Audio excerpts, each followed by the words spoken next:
मैं वंदना तिवारी आपके सामने मेघालय बोर्ड द्वारा प्रस्तावित हिंदी की पाठ्य पुस्तक दीप शिखा भाग 2 के 14वें अध्याय में दिए गए उद्यमी नर नामक पाठ की व्याख्या प्रस्तुत करने जा रही हूँ।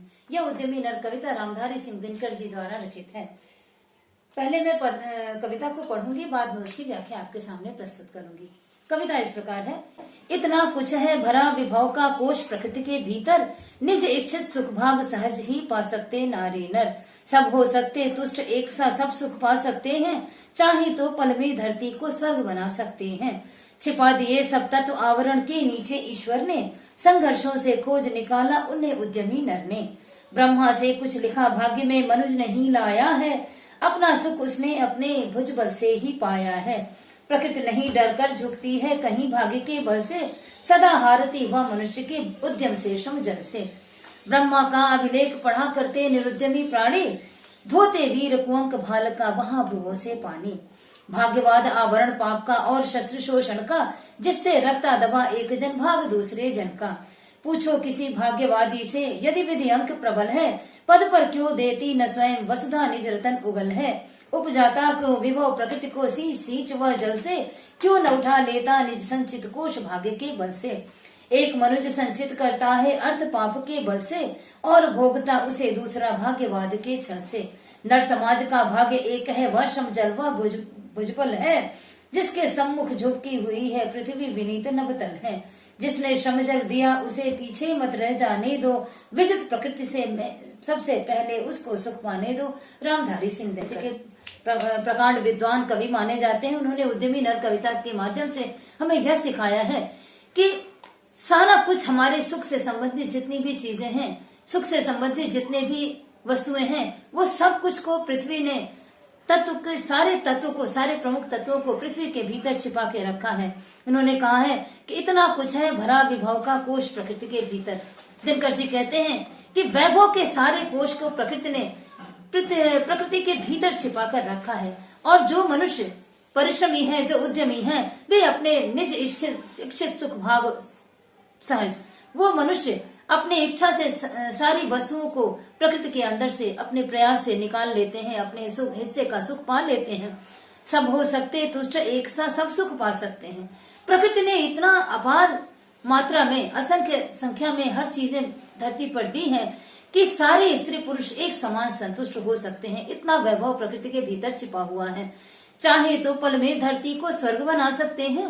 दिनकर जी कहते हैं कि धरती के अंदर इतने सारे वस्तुएं, इतने सुख के साधन प्रकृति ने भर दिए हैं कि हम चाहें तो उन खजानों को निकालकर, उन तत्वों को निकालकर इस धरती को स्वर्ग बना सकते हैं।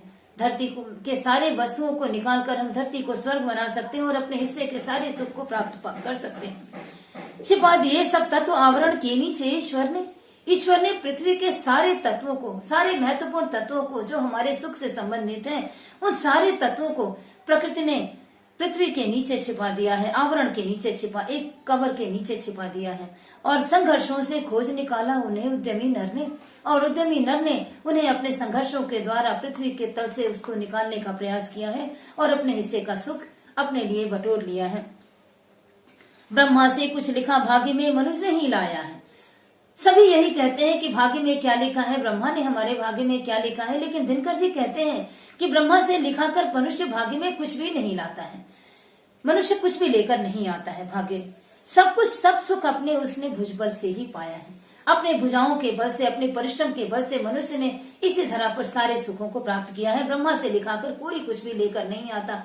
ब्रह्मा भाग्य से किसी को कुछ भी प्रदान नहीं करते, बल्कि हम अपने परिश्रम से, अपनी भुजाओं के बल से अपने हिस्से के सारे सुख को प्रकृति से ले सकते हैं और प्राप्त करके सुखी हो सकते हैं। आगे दिनकर जी कहते हैं कि प्रकृति नहीं डर कर झुकती है कभी भाग्य के बल से। प्रकृति कभी भी भाग्य के बल से झुकती नहीं है, डरती नहीं है। प्रकृति हमारे भाग्य के बल से हमें सब कुछ कभी प्रदान नहीं करती है। दिनकर जी का कहना है कि सदा हारती वह मनुष्य के उद्यम से श्रमजल से। प्रकृति जब हारती है तो मनुष्य के उद्यम से, परिश्रम से और उसके श्रमजल से, परिश्रम की बूंदों से, पसीने की बूंदों से प्रकृति हारती है और हार कर सुख के सारे साधन मनुष्य को समर्पित करती चली जाती है। ब्रह्मा का अभिलेख पढ़ा करते निरुद्यमी प्राणी, जो निरुद्यमी प्राणी होते हैं, जो परिश्रम करना नहीं चाहते हैं, ऐसे ही प्राणी ब्रह्मा के भाग्य के लिखे हुए की बात कहते हैं और ब्रह्मा के लिखे हुए भाग्य को पढ़ने का प्रयास करते हैं कि भाग्य में लिखा होगा तो हमें प्राप्त हो जाएगा। ऐसा कहने वाले निरुद्यमी प्राणी होते हैं। जो वीर होते हैं, धोते वीर कुंवक भाल का, जो वीर मनुष्य होते हैं वो अपने भाग्य के दुर्भाग्य को भी अपने परिश्रम के जल से धो डालते हैं। अपने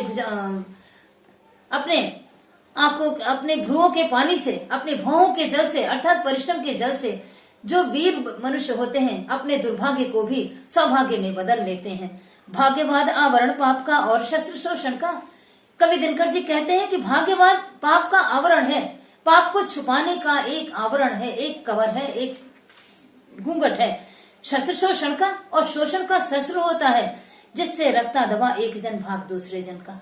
इसी पाप के आवरण को, पाप का जो आवरण है, भाग्यवादी लोग भाग्य के भरोसे जब छोड़ देते हैं तो परिश्रमी लोग दूसरे के हिस्से को भी अपने हिस्से में दबा लेते हैं और एक जन दूसरे जन के भाग को दबा लेते हैं और हम कह देते हैं कि भाग्य से ही हमको नहीं मिला। लेकिन ऐसा नहीं होता है। हम अपना परिश्रम नहीं करते हैं इसलिए हमारे हिस्से का सुख हमें प्राप्त नहीं होता है। पूछो किसी भाग्यवादी से यदि विधि अंक प्रबल है।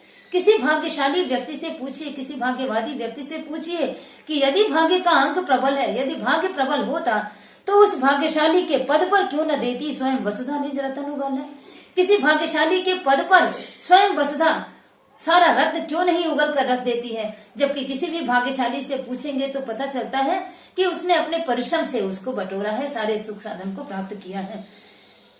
उपजाता क्यों विभव प्रकृति को सींच सींच वह जाते। अगर स्वयं ही भाग्य के बल से सारी चीजें प्राप्त हो जाती, सारे सुख प्राप्त हो जाने वाले होते तो जो वैभवशाली व्यक्ति है वह पौधों को सींच सींच कर, किसी भी पौधे को सींच सींच कर, परिश्रम के बूंदों से सींच सींच कर अपने हिस्से का वैभव नहीं उगाना पड़ता, स्वयं अपने हिस्से का हमको प्राप्त हो जाता। किसी भी किसान को अपने पसीने की बूंदे बहा बहा कर अनाज को पैदा नहीं करना पड़ता। किसी वैभवशाली व्यक्ति से पूछें तो यही बात सामने आती है कि परिश्रम के द्वारा ही व्यक्ति ने उस चीज को हासिल किया है, भाग्य से उसको कुछ भी प्राप्त नहीं हुआ है। अगर भाग्य का बल प्रबल होता, भाग्य का अंक प्रबल होता, क्यों न उठा लेता निज संचित वह कोष भाग्य के बल से। कोई भी व्यक्ति अपने हिस्से के सारे सुख को भाग्य के बल से जाकर उठा लेता और कहता कि मेरे भाग्य से मुझे प्राप्त हुआ है, लेकिन ऐसा नहीं होता है। एक मनुष्य संचित करता है अर्थ पाप के बल से। एक मनुष्य पाप के बल से अगर अर्थ संचित कर भी लेता है, दूसरे के द्वारा कमाए गए धन को लूट खसोट कर अगर संचित करके रख भी लेता है और भोगता उसे दूसरा भाग्यवाद के छल से।